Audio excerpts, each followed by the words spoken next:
रत्ना वोरा जी के पास चलूंगा।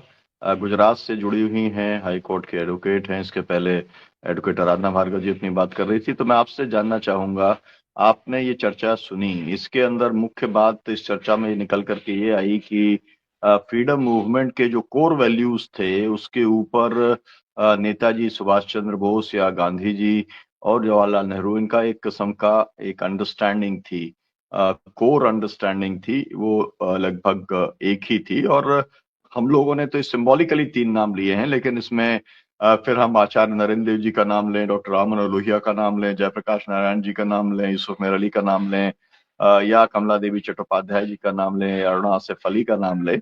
मोटे तौर पर यह है कि फ्रीडम मूवमेंट समन्वयवादी था, और जो है इसका एक प्रतीक के तौर पर भी नेताजी सुभाष चंद्र बोस ने जो जीवन जिया, जो काम किया, वो भी उस पूरे समन्वय जिसकी उस समय भी जरूरत थी और आज भी जरूरत है, वो था। तो आप इस पर क्या आपकी टिप्पणी करना चाहेंगी रत्ना वोरा जी?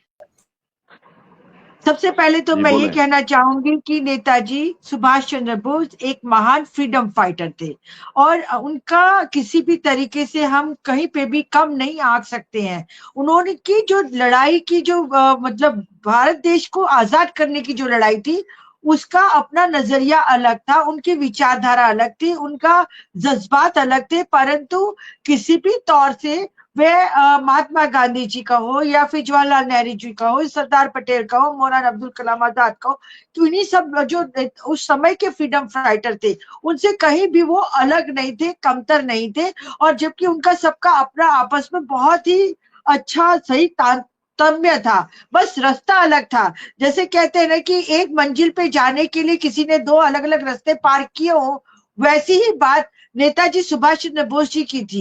अब हम देखें तो जो गांधी जी के लिए कहा जाता है कि वे अहिंसावादी थे, परंतु नेताजी सुभाष चंद्र बोस के लिए ये कहा जाता है कि वे भारत देश को आजाद तो कराना चाहते थे, परंतु वो अपनी खुद की आर्मी तैयार करके भारत देश से ब्रिटिशर्स को खदेड़ना चाहते थे। मतलब कहने का यहाँ पे एक ही बात है कि गांधी जी एक तरफ असहयोग आंदोलन करके ब्रिटिशरों को भगाना चाहते थे, तो दूसरी तरफ इंडियन आर्मी बना के जो नेताजी है ऑल इंडिया आर्मी बना के वो उनको खदेड़ना चाहते थे ब्रिटिशर्स को। और इसके लिए वहां उन्होंने जर्मनी तक की भी यात्रा तय करी और वहां पे विदेश जाकर भी उन्होंने सहायता मांगी जब सेकेंड वर्ल्ड वॉर चल रहा था। और जो नेताजी की ऑल इंडिया फॉरवर्ड ब्लॉक का जो था, वो उसमें वो एक आम जनता को भी अपनी आर्मी में जोड़ना चाहते थे, उनको भी साथ में तैयार करना चाहते थे। और साथ ही साथ उनके जो एक उनका जो विचार थे, वो हमेशा से सबको साथ लेकर जैसे कह सकते हैं कि उनके बिल्कुल ही वो बिन सांप्रदायिक थे, नॉन कम्युनल थे। उनके जो आर्मी में वो सभी के साथ, जैसे हमारे आराधना जी ने कहा कि महिलाओं को वो एक अलग तरीके से अपना सेना में उन्होंने बनाई, झांसी की रानी झांसी रेजिमेंट बनाकर, इसी तरह देश के तमाम तबकों को वो जोड़ना चाहते थे। और उनका एक मकसद था कि इत्तेफाक, इत्तेमाद और कुर्बानी, मतलब यूनिटी, फेथ और सेक्रीफाइस, इन तीनों चीजों को आगे लेकर वो जनता के बीच में जाना चाहते थे और ब्रिटिशर्स के सामने भारत देश की आजादी के लिए लड़ना चाहते थे।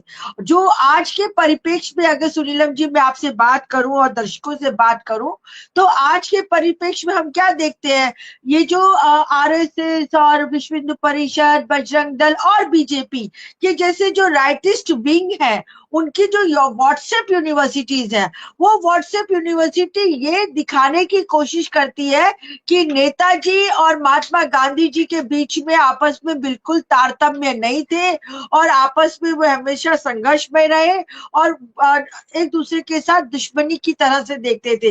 परंतु ये तो इनका फूट डालो और राज करो वाली बात है। यहाँ पर हर एक के विचार और विचारधाराएं अलग हो सकती है, परंतु देश की लड़ाई, आजादी की लड़ाई के लिए सभी लोग एक थे। और जैसे मैंने बताया कि व्हाट्सएप यूनिवर्सिटी में जो चल रहा है वो निहायत जी ही जी। बेहुदा, और जो बातें चल रही है वो सिर्फ देश को तोड़ने और देश के टुकड़े करने वाली बात चल रही है। और जहां तक मैं कहना चाहती हूँ कि आरएसएस के या ये जो राइटिस्ट विचारधारा वाले लोग हैं, इनका अपना तो भारत देश की आजादी में कोई योगदान था नहीं, इनके अपने तो कोई फ्रीडम फाइटर थे नहीं, इन्होंने खुद से तो फ्रीडम फाइटर की लड़ाई लड़ी नहीं, ऊपर से ये लोग तो ब्रिटिशरों के मुखबिर बन गए, और यहाँ पर उनका खुद का कुछ जमीन थी नहीं। इसीलिए जो भी कांग्रेस के कहो या आपस में उनको उस समय झगड़ा, मतलब उनके बीच में तनाव था, ऐसा दर्शाते हुए ये आज की अपनी राजनीतिक जी जी रोटियां सेकना चाहते हैं। जी सुनीलम जी, अभी मैं इतना ही कहना जी चाहूंगी, रत्न जी। मैं फिर मिलती हूँ। जी जी, बहुत नमस्कार। शुक्रिया आपका। आप कोर्ट में हैं, आपने समय निकाला, बहुत आपका धन्यवाद।